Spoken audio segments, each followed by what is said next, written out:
Horror D में आप सभी का स्वागत है।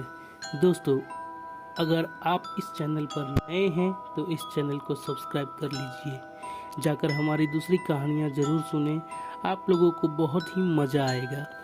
डिस्क्रिप्शन बॉक्स में हमारा जीमेल आईडी और व्हाट्सएप नंबर भी है। अगर आप में से कोई अपनी कहानी भेजना चाहता है तो वहाँ पर आप हमें भेज सकते हैं।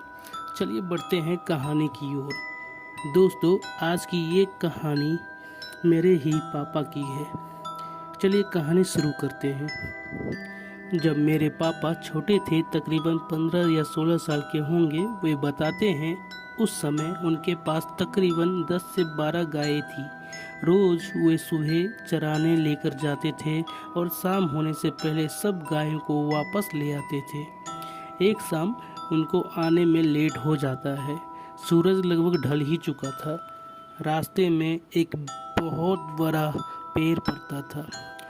वह पेड़ बहुत ही बड़ा और विशाल था। गांव की महिलाएं वहां पर पूजा किया करती थी।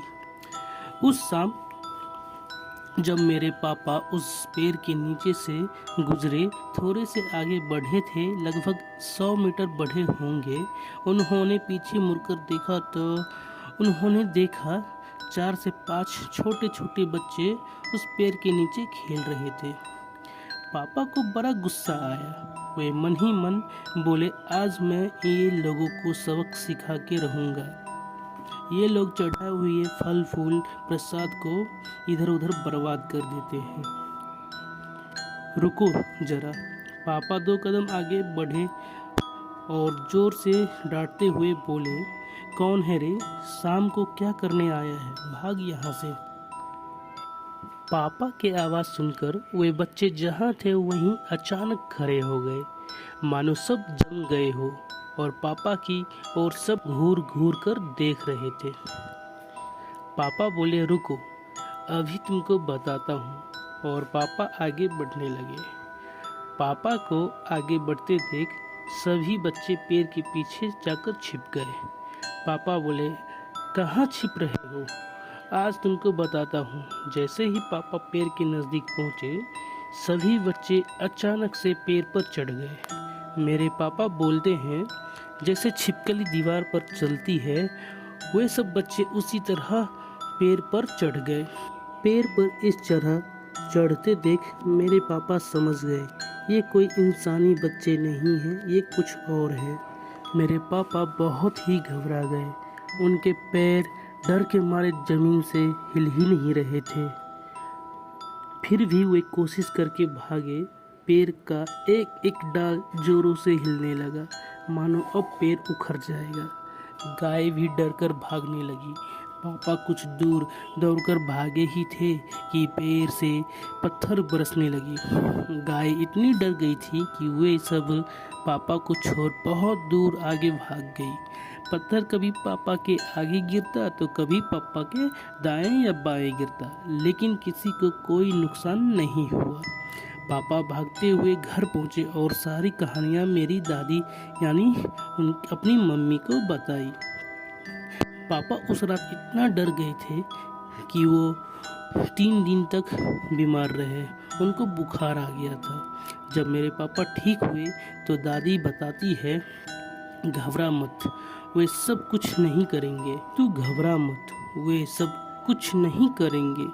वे कोई भूत प्रेत नहीं थे, वे रजनीचर हैं जो पेड़ों पर निवास करते हैं। तुमने उनको धमकाया, इसीलिए वे लोग तुम पर गुस्सा हो गए थे। तो दोस्तों, ये थी मेरी पापा की कहानी। बढ़ते हैं हमारी अगली कहानी की ओर। दोस्तों, हमारी अगली कहानी मेरे ही पापा की मम्मी यानी हमारी दादी की है। चलिए कहानी स्टार्ट करते हैं। ये कहानी लगभग 1935 की है, जहाँ मेरी दादी रहा करती थी। उस गांव का नाम सिरैया है, जो कि बेगूसराय के अंदर आता है, और ये बिल्कुल सच्ची घटना पर आधारित है। दादी बताती है, जब वह 25 साल की थी तब उनके गांव में कुछ अंग्रेज अफसर आए और गांव से अनाज और बकरियां ज़बरदस्ती लेकर जाने लगे। तो मेरे दादा ने इनका विरोध किया, लेकिन कोई फ़ायदा नहीं। मेरे दादा की मदद किसी गांव वाले ने नहीं की। उस गांव के कोने पर एक विशाल पेड़ था जिसके तना काटने पर कभी कभी लाल खून जैसी पदार्थ निकलती थी। मेरे दादा हर शाम वहां दीपक जलाया करते थे और गांव की सलामती की दुआ करते थे। अगले दिन भी फिर से कुछ अंग्रेज आए और जबरदस्ती बकरियां लेकर जाने लगे और इस बार गांव वाले भी रोकने लगे। अंग्रेजों और गांव वालों के बीच हाथापाई हुई जिसमें कुछ अंग्रेज पूरी तरह जख्मी हो गए और गांव के लोगों से डरकर भाग गए। जब उन अंग्रेजों ने अपनी आपबीती अपने बड़े अफसर को बताई तो वे गुस्से से आग बबूला हो गए और उसी रात गांव तथा गांव वालों को खत्म करने का आदेश दे दिया। उस रात अमावस्या की रात थी। ऊपर से बारिश हो रही थी। लगभग 100-150 अंग्रेज रात को गांव की तरफ बढ़ने लगे। सबके हाथ में बंदूक थी, बम के गोले थे। उस अफसर ने सोचा सबको उसके घर से निकाल के गोली मार देंगे। जब सब उस गांव के नज़दीक पहुंचे तो उन्होंने देखा गांव में बिल्कुल सन्नाटा है। चारों तरफ बारिश की आवाज़ गूंज रही थी। अफसर ने अपने सिपाही को बंदूक लोड कर आगे बढ़ने को कहा। जैसे ही सिपाही गांव को बॉर्डर के अंदर घुसे तभी उन्होंने देखा खेतों से कुछ निकल रहा है। वे सब रुक गए।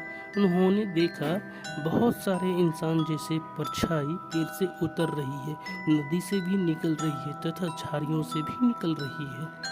देखते ही देखते वहाँ हजारों परछाई जमा हो गई। दोनों के बीच की दूरी लगभग 150 मीटर होगी।